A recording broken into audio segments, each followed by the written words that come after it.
Hello students. इस video में हम लोग क्लास 12 का तीसरा चैप्टर पढ़ेंगे जिसका नाम है मैट्रिक्स, हिंदी में जिसको कहते हैं अवयव। तो क्या होता है मैट्रिक्स, सबसे पहले समझ लेते हैं मैट्रिक्स क्या होता है। देखो, मैट्रिक्स कुछ नंबर्स का सेट होता है। मैट्रिक्स एक सेट होता है, ठीक है। कुछ नंबर्स का एक सेट होता है जिसमें से कुछ नंबर रो के रूप में लिखे जाते हैं और कुछ नंबर कॉलम के रूप में लिखे जाते हैं, ठीक है। रो और कॉलम क्या चीज़ है? रो को हिंदी में कहते हैं पंक्ति, यानी कुछ नंबर्स को पंक्ति के रूप में लिखते हैं, और कॉलम को हिंदी में कहते हैं स्तंभ, यानी कुछ नंबर्स को स्तंभ के रूप में लिखते हैं, ठीक है। अब ये पंक्ति और स्तंभ क्या होता है? देखो, एक सेट है जिसमें कुछ नंबर्स है। अगर वे नंबर्स इस तरीके से लिखे गए हैं, एक एग्जांपल लेता हूँ मैं, जैसे 1 2 3 4 5 6, ठीक है। ये कुछ नंबर्स है जिनमें से 1 2 3 रो के रूप में लिखे गए, यानी कि हॉरिजॉन्टल लाइन में लिखे गए हैं, ठीक है। और कुछ नंबर्स वर्टिकल लाइन में लिखे गए, जैसे 1 4, ये वर्टिकल लाइन होती है, ऐसे खड़ी लाइन पड़ी लाइन से आप याद रख सकते हो। तो जो पड़ी लाइन में नंबर्स लिखे जाते हैं इनको कहते हैं रो। इनको क्या कहते हैं? रो कहते हैं, हिंदी में पंक्ति कहते हैं, ठीक है। तो पहली रो ये है, दूसरी रो ये है। दूसरी रो को मैं नाम दे देता हूँ R2, इसको मैं नाम दे देता हूँ R1, ठीक है। इसी प्रकार इसमें कुछ स्तंभ है, कुछ कॉलम्स हैं। तो जो खड़ी लाइन होती है उनको हम कॉलम कहते हैं। तो ये पहला कॉलम है, ये दूसरा कॉलम है और ये तीसरा कॉलम है, ठीक है। तो मैट्रिक्स कुछ नंबरों का सेट होती है जिनमें से कुछ नंबर को हम रो के रूप में लिखते हैं, कुछ नंबर को हम लोग कॉलम के रूप में लिखते हैं, ठीक है। और इस प्रकार जो सेट बनता है इसको कहते हैं मैट्रिक्स, हिंदी में इसको कहते हैं अवयव। परिभाषा समझ आ गई? ठीक है। अब अगला टॉपिक है order of matrix. Order of matrix, अवयव का क्रम, ये भी पूछा जाता है पेपर में, ठीक है। ऑर्डर ऑफ मैट्रिक्स, और इसका काफ़ी इंपॉर्टेंट रोल होता है जब हम क्वेश्चंस को सोल्व करते हैं। तो ऑर्डर ऑफ मैट्रिक्स जान लेते हैं क्या होता है। ऑर्डर ऑफ मैट्रिक्स होता है number of row into number of column,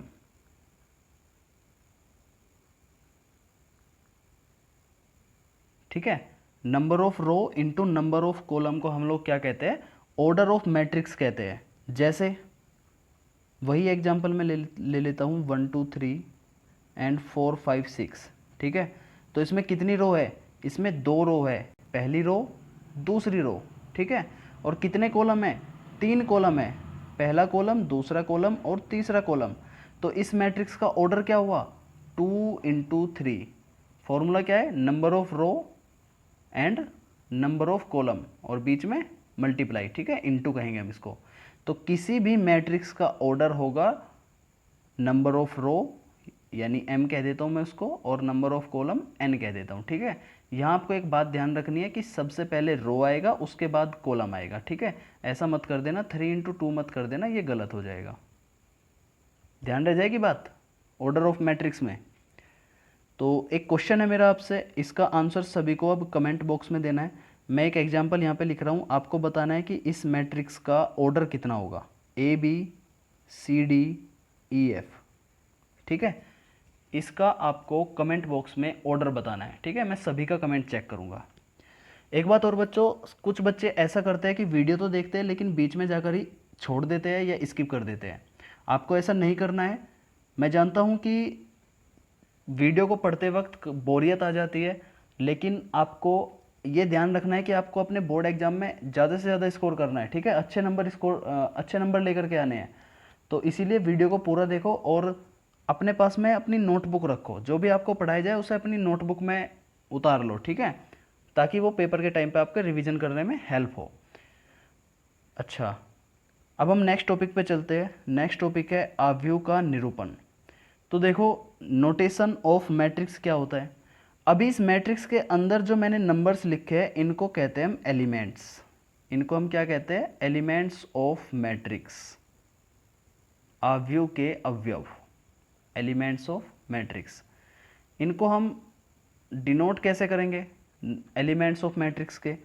तो इसको हम डिनोट कुछ इस तरीके से करते हैं, जैसे A11, A12, A13, ठीक है, A21, A22, A23, और अगर तीसरी रो भी है तो A31, A32, A33, ये किसी मैट्रिक्स के एलिमेंट्स को डिनोट करने का तरीका होता है। ठीक है, क्या होता है ये A11, क्या मतलब है इसका?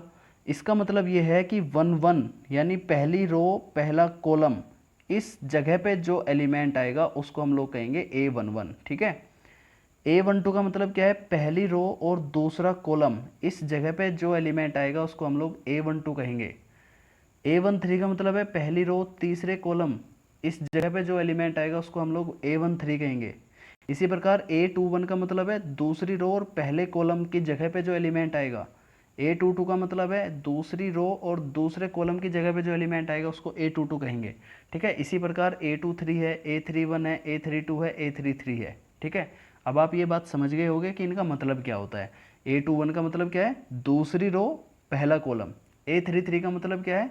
तीसरी रो तीसरे कॉलम की जगह पे जो एलिमेंट है उसको हम लोग A33 कहेंगे। राइट, ऑर्डर कितना होगा इसका? कितनी की रो है? 3 रो है। कॉलम कितना है? 3 ही कॉलम है, 1, 2 एंड 3। तो इसका ऑर्डर कितना हो गया? 3 × 3। तो किसी मैट्रिक्स का जो ऑर्डर लिखा जाता है वो यहाँ लिखा जाता है। ठीक है, इस जगह पे 3 × 3। क्लियर है? अब नेक्स्ट हमारा टॉपिक है type of matrix. Types of matrix, आव्यूह के प्रकार। तो आव्यूह के कुछ प्रकार होते हैं, टाइप्स ऑफ मैट्रिक्स। सबसे पहला है इसमें हॉरिजॉन्टल मैट्रिक्स, हिंदी में जिसे कहेंगे क्षैतिज आव्यूह, हॉरिजॉन्टल मैट्रिक्स। ठीक है, क्या होता है हॉरिजॉन्टल मैट्रिक्स?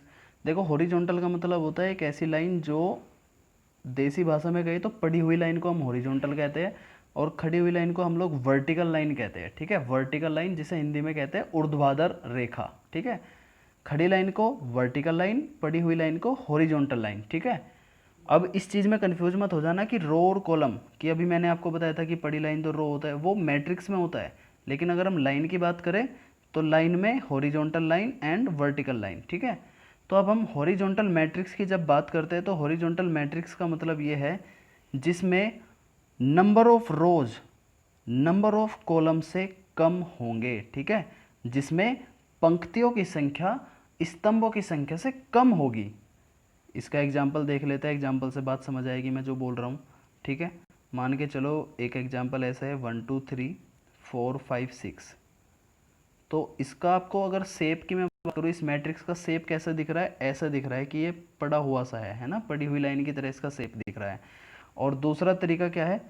परिभाषा के अकॉर्डिंग कि number of rose number of column से कम होनी चाहिए। तो इसमें रो के नंबर कितने हैं? 2 ही रो है ना, इसमें सिर्फ 2 रो है। और कॉलम कितनी है? कॉलम 3 है।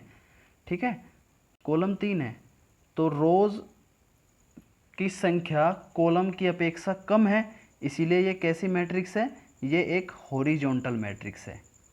ये कैसी मैट्रिक्स है? ये एक हॉरिजॉन्टल मैट्रिक्स है। बात समझ आई है सभी को? ठीक है, हॉरिजॉन्टल मैट्रिक्स है, हिंदी में क्या कहेंगे? क्षैतिज आव्यूह। ठीक है, दूसरा है वर्टिकल मैट्रिक्स। सेकंड टाइप है vertical matrix. Vertical matrix Hindi में कहेंगे ऊर्ध्वाधर आव्यूह, और अभी मैंने बताया देसी भाषा में खड़ी हुई लाइन के शेप जैसा। ठीक है, तो इसकी परिभाषा क्या बन जाएगी? जिसमें number of rose number of column की अपेक्षा ज़्यादा है। ठीक है, देखो यहाँ पे number of rose number of column की अपेक्षा ज़्यादा है ना। इसका ऑर्डर कितना है? 3 × 2 है। तो रोज की संख्या कॉलम की अपेक्षा ज़्यादा है, इसीलिए ये कैसी मैट्रिक्स है? ये एक वर्टिकल मैट्रिक्स है। क्लियर है? ये एक वर्टिकल मैट्रिक्स है। ठीक है, तीसरा प्रकार हम देख लेते हैं। तीसरा होता है स्क्वायर मैट्रिक्स। ये सारी चीज़ें आपको ध्यान रखनी है, सारी चीज़ें आपको याद करनी है। ठीक है, स्क्वायर मैट्रिक्स हिंदी में कहेंगे वर्ग आव्यूह। वर्ग क्या होता है? जिसकी लंबाई चौड़ाई इक्वल होती है ना, जिसकी शेप इक्वल होती है। तो इसी प्रकार का मैट्रिक्स हमारा स्क्वायर मैट्रिक्स कहलाएगा। इसका एग्जांपल अगर मैं लेता हूँ जैसे 1 2 2 3। ठीक है, ये एक मैट्रिक्स है। तो ये कैसा मैट्रिक्स है, ये एक स्क्वायर मैट्रिक्स है।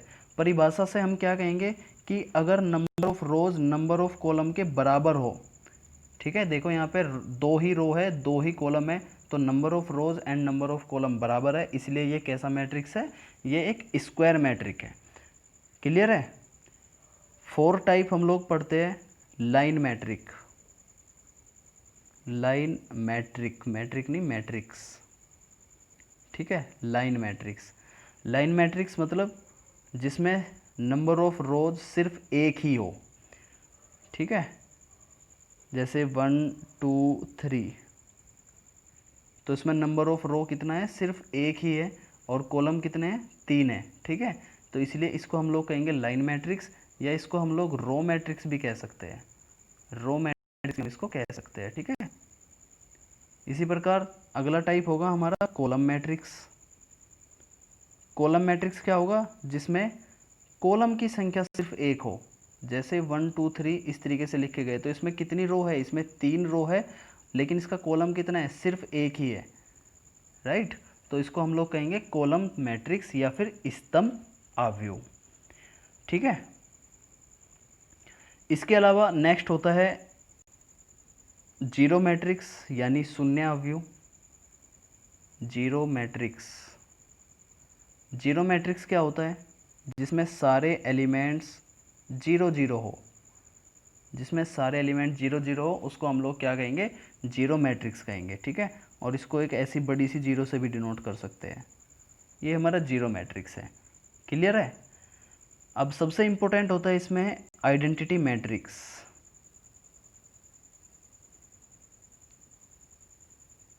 आइडेंटिटी मैट्रिक्स, ठीक है। तो आइडेंटिटी मैट्रिक्स क्या होता है, जिसके विकर्ण, पहले विकर्ण को समझ लेते हैं क्या होता है। देखो मैं एक एग्जांपल लिख रहा हूँ 0 1 0 0 0 1, ठीक है। तो ये जो सेट है, ठीक है, इस सेट में जो एलिमेंट है ये किसी मैट्रिक्स के विकर्ण कहलाते हैं, ठीक है। तो अगर विकर्ण में जो एलिमेंट है वो सिर्फ 1 1 हो, तो उसको हम लोग कहेंगे आइडेंटिटी मैट्रिक्स, ठीक है। और ये 3 क्रॉस 3 ऑर्डर की आइडेंटिटी मैट्रिक्स है, इसको हम लोग ऐसे भी लिख सकते हैं I3, ठीक है। तो I3 की वैल्यू कितनी हो जाएगी, 1 0 0 0 1 0 एंड 0 0 1, ठीक है। विकर्ण जो है, विकर्ण पे एलिमेंट्स 1 1 होने चाहिए, इसको हम लोग कहते हैं आइडेंटिटी मैट्रिक्स, राइट। अगर I2 की मैं बात करूं तो I2 की आइडेंटिटी मैट्रिक्स क्या होगी, वो हो जाएगी 1 0 0 1, ठीक है। I2 का मतलब क्या है कि इसका जो ऑर्डर है वो 2 क्रॉस 2 है। क्लियर है, यहाँ तक क्लियर है सभी के। अब बात करते हैं आव्यूह की समानता, equality of matrix. Equality of matrix, equality of matrix. तो इक्वालिटी ऑफ मैट्रिक्स क्या होती है, देखो दो मैट्रिक्स को जब हम इक्वल तभी रख पाएंगे, दो मैट्रिक्स को हम लोग इक्वल तभी रख पाएंगे जब उनके ऑर्डर सेम होंगे। मान के चलो ये एक मैट्रिक है जिसका ऑर्डर 2 क्रॉस 2 है, तो ये 2 क्रॉस 2 की किसी दूसरी मैट्रिक्स के ही बराबर हो सकती है। ऐसा नहीं हो सकता कि इस मैट्रिक्स का ऑर्डर 2 क्रॉस 3 है और ये बराबर हो जाए 3 क्रॉस 2 के ऑर्डर वाली मैट्रिक्स से, ऐसा पॉसिबल नहीं है, ठीक है। तो इक्वालिटी ऑफ मैट्रिक्स तभी पॉसिबल है जब दो मैट्रिक्स का ऑर्डर इक्वल होगा, ठीक है। ऑर्डर क्या होता है ये मैं आपको बता चुका हूँ। तो अगर मैं ये कहता हूँ कि 5 4 3 1, 2 क्रॉस 2 की एक मैट्रिक्स है, और ये वाली मैट्रिक्स है जिसमें मैं कुछ एलिमेंट्स ऐसे लिख देता हूँ x y z a, तो ये दोनों मैट्रिक्स आपस में इक्वल होगी क्योंकि इन दोनों के ऑर्डर सेम है। और यहाँ पे हम वैल्यू भी निकाल सकते हैं। अब अगर मुझसे पूछा जाए कि x y z a की वैल्यू बताओ, तो आप बता सकते हो x की वैल्यू 5 होगी, जिस प्लेस पे, जिस जगह पे जो वैल्यू आ रही है वही इक्वल मानी जाएगी। ऐसा नहीं हो सकता कि x की वैल्यू आप 4 लिख दो, ठीक है। x की वैल्यू 5 होगी, y की वैल्यू 4 होगी, z की वैल्यू 3 होगी और a की वैल्यू 1 होगी, ठीक है।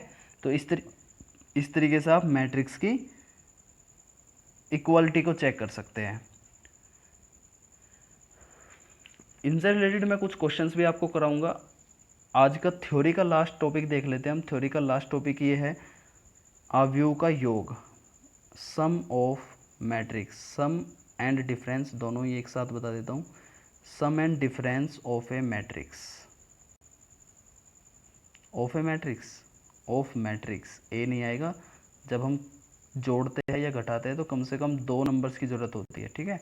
तो ऑफ मैट्रिक्स, तो देखो यहाँ पे भी तभी 2 मैट्रिक्स तभी जुड़ सकती है जब उनके ऑर्डर सेम होंगे, ठीक है।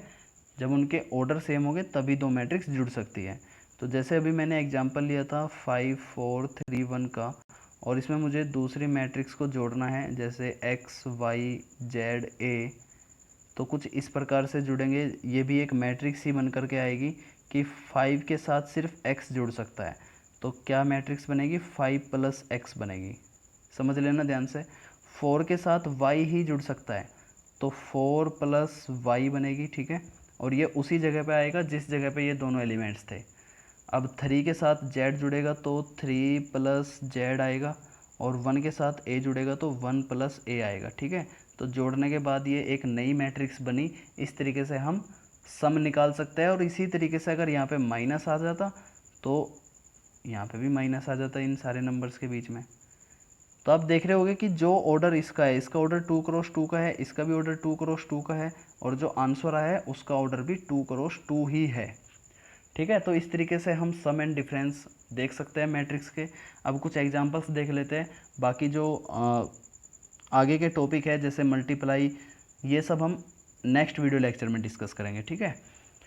तो एक क्वेश्चन दे रखा है मुझे, एग्जाम्पल है। एग्जाम्पल फर्स्ट ये कहता है कि 2 × 2 ऑर्डर की एक मैट्रिक्स बनाओ। 2 × 2 ऑर्डर की एक मैट्रिक्स बनाओ जिसके जो एलिमेंट है वो कुछ इस प्रकार से होने चाहिए। IJ = I + 3J।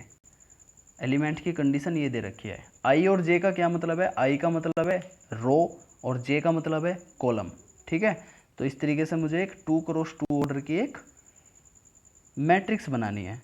अब देखो 2 × 2 ऑर्डर की एक मैट्रिक्स का नोटेशन कैसे होता है? A11 A12 A21 A22, यही तो होता है, ठीक है। जहाँ 1 क्या है? पहला रो, और 1 क्या है? ये वाला 1 क्या है? पहला कॉलम। तो ये I की वैल्यू है और ये J की वैल्यू है। तो A11 की वैल्यू फाइंड करने के लिए I J की जगह पे 1 1 रख दो। तो A11 की वैल्यू क्या आएगी? I की जगह पे 1 रखा प्लस 3 J की जगह पे 1 रखा, तो कितना आ गया? 4 आ गया। A11 की वैल्यू कितनी आ गई? 4। इसी प्रकार A12 की वैल्यू निकालेंगे तो I की जगह पे 1 रखो, J की जगह पे 2 रखो, तो 1 + 2 रखेंगे तो 3 × 2 6। A12 की वैल्यू आ गई 7। इसी प्रकार A21 की वैल्यू निकालेंगे तो 5 आ गई, ठीक है। और A22 की वैल्यू निकालेंगे तो 8 आ गई, ठीक है। तो एक नई मैट्रिक्स हमारी बनी, उसमें कौन कौन से एलिमेंट हो गए? 4 7 5 8। तो मैट्रिक्स क्या बन जाएगी? 4 7 5 8। और इसका ऑर्डर क्या होगा? इसका ऑर्डर होगा 2 × 2। तो ये काफ़ी सिंपल सा क्वेश्चन था, ये हमने करा दिया। नेक्स्ट एक एग्जांपल और देख लेते हैं। नेक्स्ट एग्जांपल है कि यदि A = 1 3 -2 4, एक मैट्रिक्स ये दे रखी है। B = 3 -1 0 2, दूसरी मैट्रिक्स ये दे रखी है, ठीक है। पूछ रहा है कि 5A - 2B की वैल्यू बताओ क्या होगी। तो देखो सबसे पहले मुझे निकालना है 5A, फिर मुझे निकालना है 2B, और फिर उनका माइनस करना है। तो जब भी किसी नंबर की हम मैट्रिक्स में मल्टीप्लाई करते हैं तो वो मैट्रिक्स के सभी एलिमेंट के साथ मल्टीप्लाई हो जाती है। तो 5A की वैल्यू कितनी होगी? इसके सभी एलिमेंट्स के साथ मल्टीप्लाई कर दो, ठीक है। तो क्या क्या आ गया? 5 15 -10 और 20, ठीक है। 5 15 -10 एंड 20। और 2B की वैल्यू निकालेंगे तो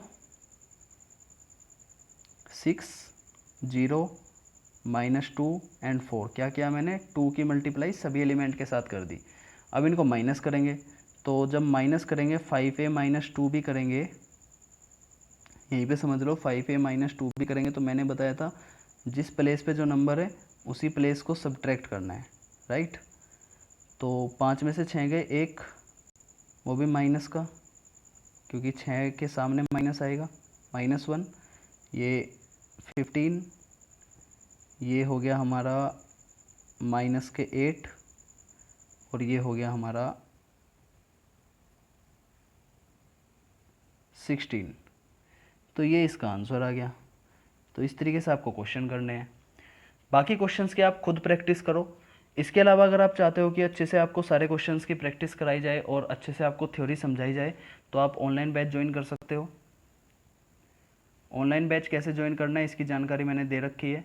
इसके अलावा अगर आप डिटेल जानकारी चाहते हो तो आप इस नंबर पर मैसेज कर सकते हो।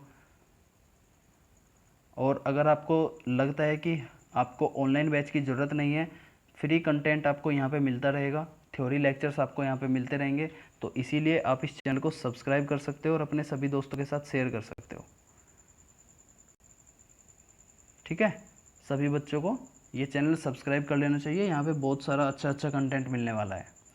तो आज की वीडियो में इतना ही, बाकी हम लोग नेक्स्ट वीडियो में पढ़ेंगे। और जो आपसे क्वेश्चन पूछा गया था उसका कमेंट बॉक्स में सभी को आंसर देना है। तो वीडियो में इतना ही। जय हिंद, थैंक यू।